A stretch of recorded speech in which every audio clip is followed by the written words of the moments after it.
اس کو بہت negatively portray کیا جا رہا ہے مختلف سوشل میڈیا یوٹیوبرز کی جانب سے اور مختلف لوگوں کی جانب سے.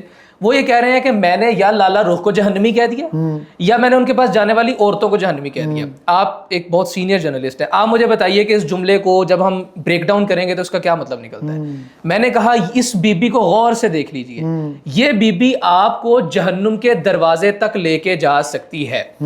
اس سارے جملے میں مجھے بتایا میں نے لالا رخ کو یا عام پبلک کو کہاں جہنمی کہا ہے؟ نہیں, آپ نے اس میں کوسچن مارک تک دیا. ہاں جی, اس سارے معاملے میں جو عمل وہ کر رہی ہیں, میں نے اس عمل کو جہنمی کہا ہے کہ یہ بی بی جو ایک پرٹیکولر عمل پرفارم کرتی ہے, یہ عمل آپ کو کیا لگتا ہے کہ